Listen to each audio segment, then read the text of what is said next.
संकरण। पॉलिंग ने संकरण की अवधारणा दी। इसके अनुसार रासायनिक अभिक्रिया में भाग लेने से पहले कक्षकों का संकरण होता है। अब सबसे पहले बात तो ये आती है कि संकरण की आवश्यकता क्यों पड़ी।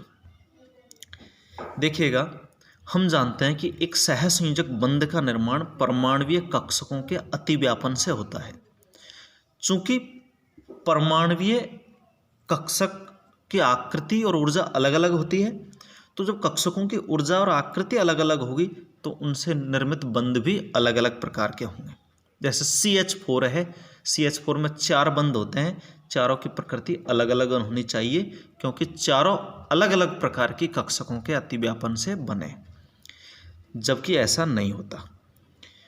चारों कार्बन से जुड़े हुए चारों बंध एकदम समान है, जिसको हम केवल संकरण के आधार पर ही समझा सकते हैं।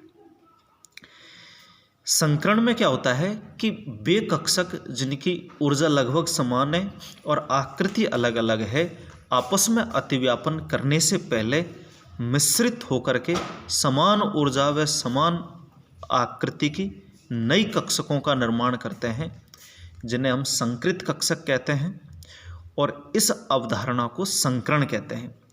संकृत कक्षक अधिक दिशात्मक होने के कारण उनमें प्रभावी अतिव्यापन होगा और प्रभावी अतिव्यापन से मजबूत सहसंयोजक बंध का निर्माण होगा।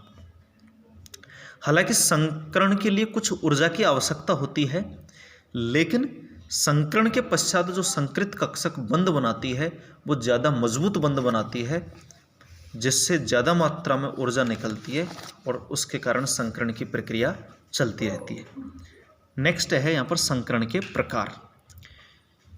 संकरण कई प्रकार के होते हैं, लेकिन हम यहाँ पर ऑर्गेनिक केमिस्ट्री पढ़ रहे हैं जिसमें कार्बन के यौगिक पढ़ेंगे। तो कार्बन के पास केवल 3 प्रकार की कक्षक है। कार्बन के पास केवल 2 प्रकार की कक्षक है, S और P। इनसे संबंधित 3 प्रकार के संकरण होते हैं। पहला है sp संकरण। sp संकरण जैसा कि इसके नाम से ही स्पष्ट है, जब किसी संकरण में एक S व एक P कक्षक भाग लेती है तो समान ऊर्जा व समान आकृति की 2 sp संकृत कक्षकों का निर्माण होता है, जो रेखीय आकृति में व्यवस्थित होती है और उनके मध्य का कोण होता है 180 डिग्री का। देखिएगा आप, एक S कक्षक और एक P कक्षक जब आपस में sp संकरण के द्वारा 2 संकृत कक्षक बनेगी, जिनको हम इसको भी sp बोलेंगे, इसको भी sp बोलेंगे, और दोनों की जो आकृति है, मैं ऐसे कह दूं, दोनों रेखीय आकृति में व्यवस्थित होती है और दोनों के बीच का कोण 180 डिग्री का होता है, जैसे कि एसिटिलीन में। इसी प्रकार है sp2 संकरण।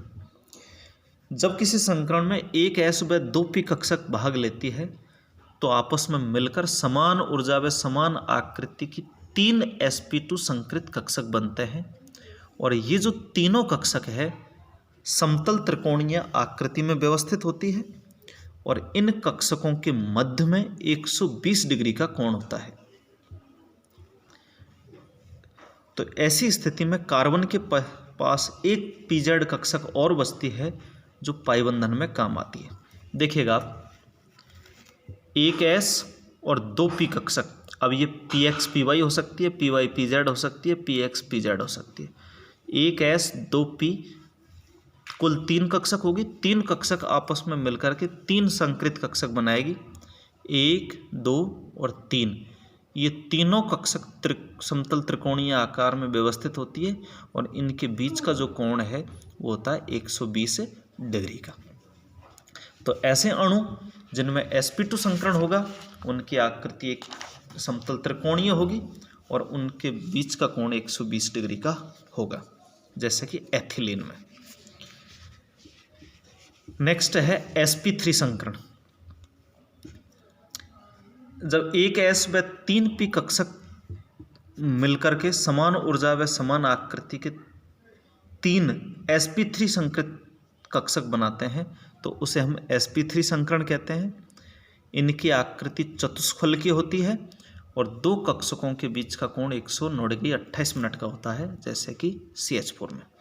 आप ध्यान दीजिएगा, एक S और 3 पी कक्षक px, py, pz, 3 और 1 4, टोटल 4 कक्षक मिलकर के 1 2 3 4 संकृत कक्षक बनेगी जो चतुष्फल की आकृति में व्यवस्थित है और उनके मध्य का कोण होता है 109 डिग्री 28 मिनट का, जैसे कि CH4।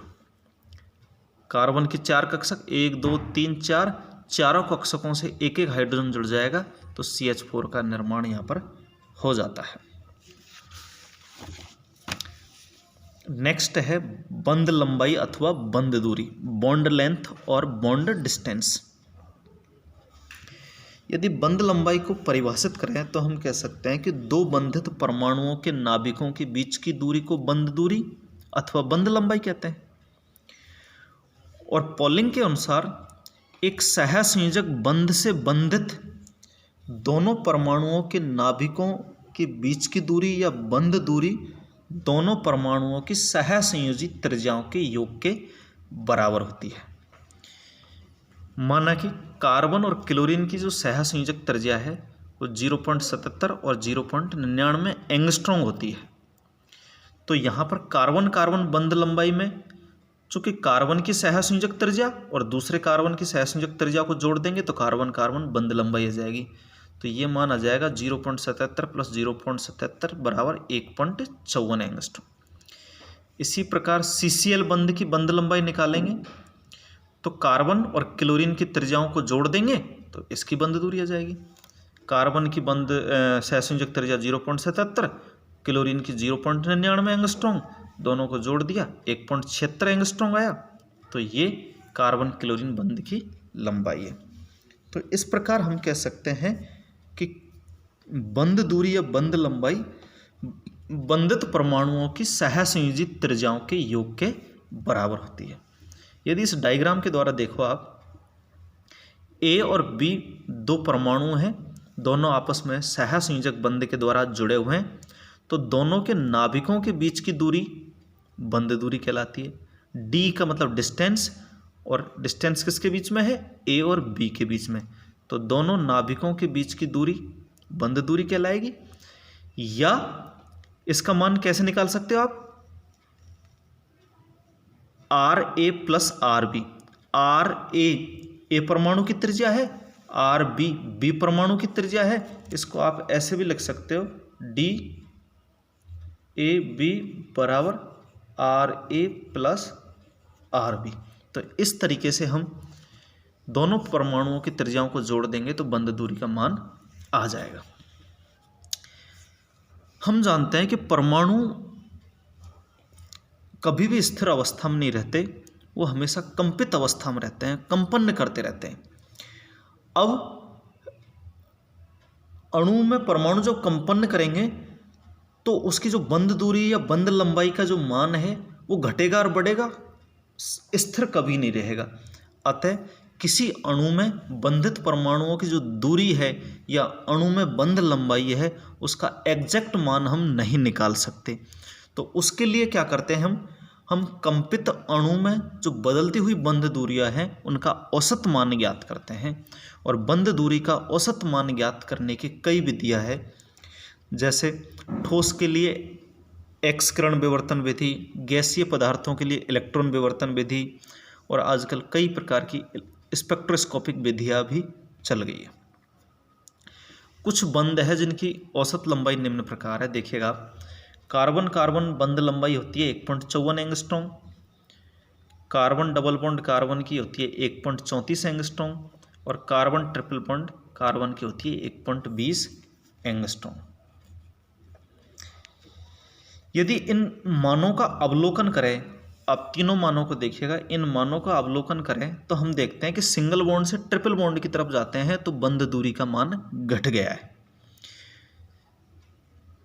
बंध दूरी का मान क्यों घट रहा है? इसका कारण ये है कि कार्बन कार्बन सिंगल बॉन्ड में sp3 संकरण है, कार्बन कार्बन डबल बॉन्ड में sp2 संकरण है, कार्बन कार्बन ट्रिपल बॉन्ड में sp संकरण है। सिंगल बॉन्ड से ट्रिपल बॉन्ड की तरफ जाते हैं तो संकरण में s कक्षक का गुण बढ़ रहा है, और जब संकरण में s कक्षक का गुण बढ़ेगा तो s कक्षक नाभिक के नज़दीक होने के कारण उसकी बंध दूरी का मान घट जाएगा।